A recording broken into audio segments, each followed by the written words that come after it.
It's time for another edition of Lewis at Large with Warner Lewis. 60 minutes of smart talk radio with interesting guests from all walks of life begins right now. So sit back and enjoy.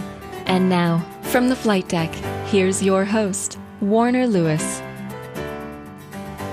Well, welcome everybody to another edition of Lewis at Large. Yours truly, Warner Lewis from the flight deck. And of course, that means some smart talk radio is in your future. And this segment, we're going to be talking about a very, very interesting subject, one that has been on our minds for quite a while. A new term, not all terribly new, but relatively new, thing called whistleblowing. And we're going to be talking to an expert. His name is William Binney. Who is William Binney? He is a former high-level National Security Agency intelligence official. He is very concerned about your civil liberties. He's very concerned about human rights. He's also very, very concerned about the entire subject, spying, so to speak, on you and intelligence that's being found out about you.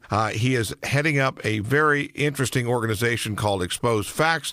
It was launched earlier, and we welcome to Lewis at Large, William Binney. William, how are you? Oh, fine. Thank you very much for having me here. By the way, are you Bill or William? What do you prefer? Bill's fine. Okay, Bill.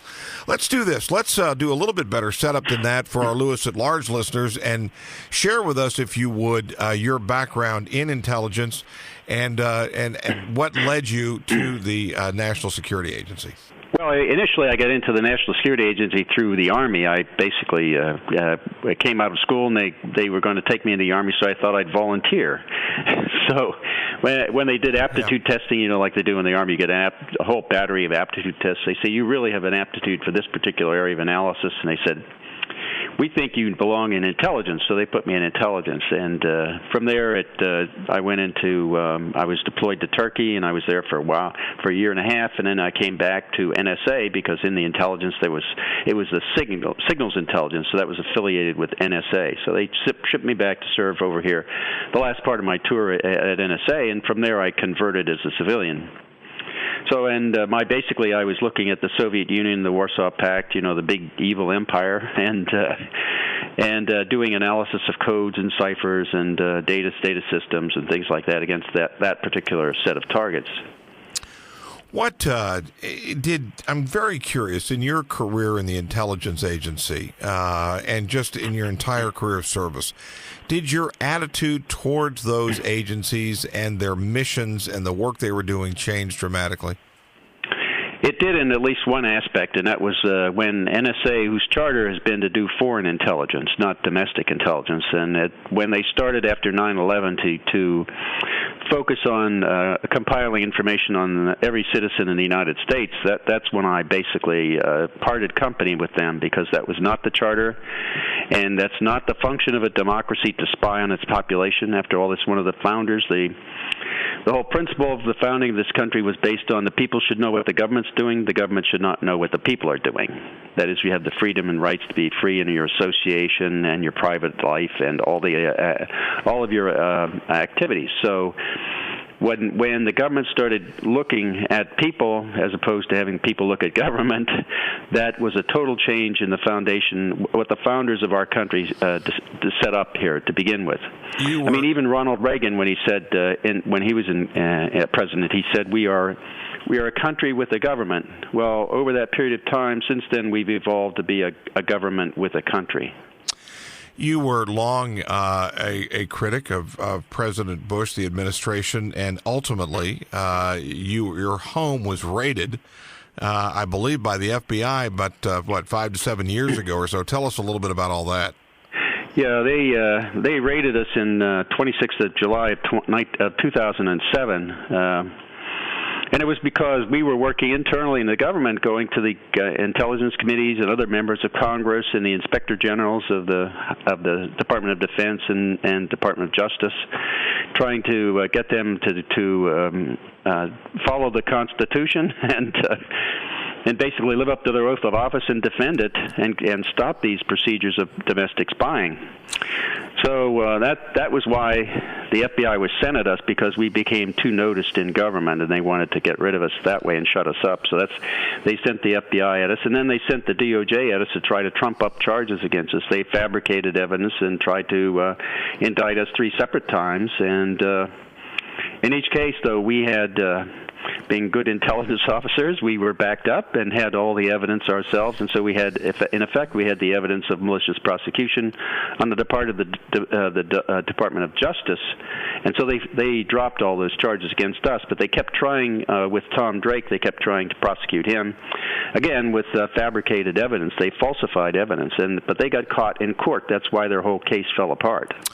You know, as a former high-level official at the National Security Agency, undoubtedly you saw the value and probably many times life-saving, if not intelligence-saving work that they did in a good way, so to speak, on behalf of the citizens of the country. You also saw abuse, and I'm curious as to, it must be a funny double-edged sword, the feelings that you have and your whole perspective on national security. Yeah, it really is kind of a contradictory set of circumstances when you think that the agency, for example, the NSA and other intelligence agencies, they really have a proper place in intelligence in around the world, and it's most, of course, as long as it's domestic or it has related terrorist activity or dope smuggling activity internally in the country, there are legitimate applications for that, and as long as they stick to that, they're doing a public service by all means. And the vast majority of people there do that. There's a subset of them, though, who are involved in this domestic spying. That is the real problem. Well, if you just joined us, yours truly, Warner Lewis from the flight deck of Lewis at Large Radio. We're talking to Bill Binney. He is a former high-level National Security Agency intelligence official. For this discussion, a new organization called Exposed Facts. It is all about whistleblowing. It is all about trying to protect you, your privacy, and your rights as American citizens, coming from a very, very interesting perspective. Let's, the domestic spying, domestic intelligence gathering, you think of, unfortunately or unfortunately, you think of J. Edgar Hoover. You think of the break-in on Daniel Ellsberg's psychiatrist office via the Watergate and all those things issued, and those issues around Watergate and some of the more famous domestic spying. This is really not a new issue, is it, Bill? No, it's not. In fact, this goes way back. I mean, the Shamrock program goes back to World War II, and that's where they were monitoring all incoming and outgoing telexes and the Western Union-type telegraphs that they were sending into and out of the country. They were compiling those under a program called Shamrock, and that was running at NSA from the end of World War II up to 1975. So it's nothing. This is nothing new. It's just that they have never put together effective ways of overseeing it and monitoring it and making sure it doesn't happen. You know, take us inside the National Security Agency, and I would assume at some level the same things are going on at CIA and some others. But how is it determined what issues are important to them, and so therefore which individuals, which groups, which resources are we going to go and try to either spy on or gather intelligence on? And then ultimately, I think a lot of us would like to know, what are they going to do with it? What ultimately are they going to do with information about Bill Binney? Okay, sure. Most of the requirements for intelligence, especially foreign intelligence, comes from various departments of the government: Department of Defense, Commerce, Treasury, State Department. You know, all the departments put together a list of national intelligence requirements, and those get translated into the different intelligence community agencies. Requirements list. Like, for example, NSA would put together the National SIGINT requirements list that would meet the national requirements list, and they would subdivide that down by topic and country and so on, and then that would get parsed out internally as to how they would do, who would work on it and who would report on it. But when it came to the domestic spying, this requirement came directly out of the White House. Bush, Cheney, and their associates in the White House, plus Hayden and Tenet were a part of it. So that was where that requirement originated from, and from there it was all compartmented, so it was very restricted, and only so many people knew about it to begin with. it's getting more and more exposure, of course, these days. But at that time, there were maybe only a couple hundred, and eventually no more than 2,000, I think, people were involved in that in all the agencies and around the government of time. So it's a question of limited access was what it was then, because it was a highly sensitive activity, simply because it was, of course, an impeachable act. That was something that Bush and Cheney should have been impeached for. How did, and again, there are moments in time, undoubtedly, whether it's a world war or any war being fought, unique circumstances happening, such as the civil rights movement, the peace movement, so to speak, of the late 60s. Those you would sort of, unfortunately, logically think in American society, those might be the kinds of triggers and those high-profile individuals. Tell us what did, as you were there, what did 9/11 do to the psyche of the American intelligence community overall? Well, I think initially, at least in the workforce, not necessarily in management. Management saw it as that is senior management at NSA. They would make comments like this was a gift to NSA because of the now all the funding they would get to attack it.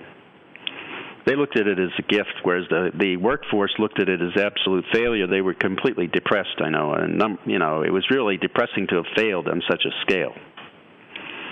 So those were the two different views of that event. Management looked at it like it was a positive thing, because now we can do a lot more. The Congress will give us so much more money. We can do all kinds of things now. So that's exactly what they did. They expanded into domestic spying first, and then went around the world collecting information on everybody. And the point is, they can use that as leverage against anyone, like we talked earlier about J. Edgar Hoover. Well, this is J. Edgar Hoover on super steroids. J. Edgar Hoover had knowledge of and leverage on several thousands of people. Here you've got several billions. What J. Edgar Hoover was doing is an infinitesimal of what's happening now. You know, I don't know that there's any direct polling on this, but from where you sit, and maybe from where I sit even, I don't hear this brought up a lot, like people losing sleep over it, although I do know when people hear about specific incidences, they do react with quite frankly, they're very disturbed about it and frankly ashamed of the government. Yes, and it's like, for example, when they put John Kiriakou in jail for exposing torture and gave amnesty to all those who committed torture. That's a national disgrace. I know a lot of people, as long as it doesn't affect them, they don't think there's something bad going on. But when they come for you, you'll think it's bad. And also, another thing, I don't really want to politicize this, but did you notice any differences in the approach to activity like what we've been talking about here between different administrations? Absolutely not. In fact, each administration in turn has made it even more invasive. Like, for example, now, that's why they had to build the Bluffdale facility outside of Utah, out there outside of Salt Lake. That was to hold all the additional things they've been doing since the last administration. So they're even making it worse. Well, again, if you just joined us, we're talking to Bill Binney. He, for many years, was a high-level official with the National Security Agency. He has formed a new organization called Exposed Facts. He is very concerned about your privacy and mine. Bill, let's talk now about Exposed Facts, or Expose Facts. Tell us about it, and tell us what the mission is. Well, the mission is try to help whistleblowers and help facilitate whistleblowers getting information out. That's the basic idea. Because unless you have whistleblowers, you will not have knowledge of what the government's doing, or even in corporation. I mean, this extends into corporations too. It's not just government. Normally, the reaction by corporations and government is if you have a whistleblower, what they try to do is just step on them and abuse them to the point that they'll just keep quiet. Whereas they should be looking at because whistleblowers generally are raising legitimate problems and issues, either legally or in a sense of waste or fraud or abuse, or in the forms of ways to deal with problems better. But instead of looking at it positively and trying to address them, They react in such a way to protect the status quo. Well, in the long run, what that means is they don't solve the problem. They keep having the same problem. They don't address it. It's like an alcoholic. If you can't address the fact that you're an alcoholic, you can't correct it. This is the same here, and this is exactly what our institutions are doing in this country. So this is trying to help facilitate getting that information out so that it can't be controlled and suppressed by these organizations. From where you sit, Bill, how effective, help, hindrance, or other is the general media? It hasn't been too terribly in the mainstream media. It hasn't been too terribly good, but in the smaller organizations like some Democracy Now! Or Russia Today, various other Al Jazeera even, they of course try to bring you on to expose this kind of information. But the larger mainstream media is principally not really dealing with it. I mean, the last major one was the public television Frontline documentation that occurred 13th and 20th of May of this year. And they did a fairly good job on that. I thought that was an excellent program. Do you sort of feel like you've been sort of radicalized as a result of your career with NSA? In terms of perspective of NSA, having looking at me would probably think I'm a radical. Yeah. I would say I'm a radical for the Constitution, not for an organization or a person. That's where my radicalism is placed. What about? I'm very curious as to what those that you used to work with, those that maybe that are still working there, or those that maybe have gone on, either left the organization, retired, etc. What's their reaction been so far to the work that you've done? I think most of the retired people that I know or know about me, at least from what I've heard through the different grapevine that I have, so they seem to be very positive. That is, thinking we're doing the right thing. Of course, and that the NSA should not be doing all this domestic spying, because they, of course, worked there for a long time and weren't involved in any of that either. So, and they knew what the use at 18 and the rules for never spy on Americans and so on. After the Church Committee, that was really drummed into people. So they feel that way, and certainly I think there's a lot of people right now who are in government who feel that way too, but feel like they can't do anything because they're being threatened internally. I mean, internal in the government, they've looked at this. If you see something, say something. They're talking about the workforce as they work. So that creates a really, an environment like the Stasi had in East Germany, right, where everybody's watching everyone else. And so that's really destroying productivity and making a terrible work environment. Do you believe how am I going to phrase this? I guess I would say this: is it ever possible that some of the organizations like NSA could sort of, so to speak, push back on certain things they're being asked to do, or do they know to do that simply means you're fired or you lose your funding? Or tell us about that.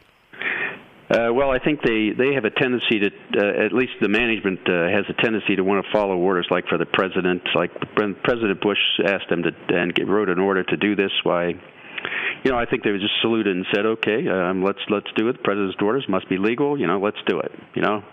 I think they follow orders well. I just don't think they use their gray matter to figure out what really how that equates and how that relates to our entire government and how it was set up and the principles of this country. Bill, okay, we hand you the magic wand. You wave it. Tell us what needs to change and how would the world be different as it relates specifically to human rights, corporate malfeasance, et cetera, et cetera. Well, we sent in a series of recommendations to the President, also to Congress, and to the members of the EU on things we thought that should be done that would correct the problems at NSA. And two of the main principles there, one was to do a targeted, like NSA had always been saying they're doing a targeted acquisition of information. They're not. They're actually doing a bulk acquisition. But where if you do a targeted acquisition approach, like you're after certain people and their associates or zones of suspicion around them, then you're limiting the amount of information you take in. Well, that automatically gives privacy to everybody else. And then we also had another one that would say we have to have a means of verifying what NSA, CIA, FBI, or anybody else is telling us.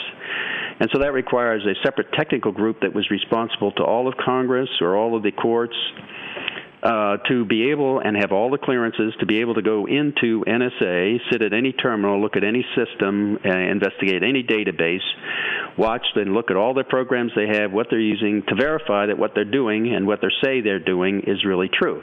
You have to have that because we've seen any number of cases where they've been lying to Congress and lying to the public, and they do this openly and arrogantly. And so we need a way of verifying what they're saying. You know, Reagan was saying trust but verify. So far, the courts, the FISA court or the intelligence committees or any of them, all they can do is trust what they're saying. They can't verify it. They need a mechanism to verify it because these people lie through their teeth. Well, it is a subject that will be debated, and it is a lightning rod for sure, and that is all about whistleblowing. It is all about domestic spying. It is all about the privacy and your rights as an American citizen. We've been talking to Bill Binney. He is the organizer of Exposed Facts. He's a former National Security Agency official. Very strong opinions, not only from his career, but also the work that he's done since. Bill, how can people find out more about the organization and the work that you're doing? I think you can go to exposefacts.org and look at it on the web. There's also just Google Exposed Facts, and you can get all kinds of information about it. Well, and they have a website out. As it grows, they'll be adding to it. So, well, very much appreciate your service to the country, and appreciate the perspective that you bring today. And good luck to you, and maybe have you on again sometime. All right. Thanks very much, Sam. You bet. We'll be back with more right after this on Lewis at Large.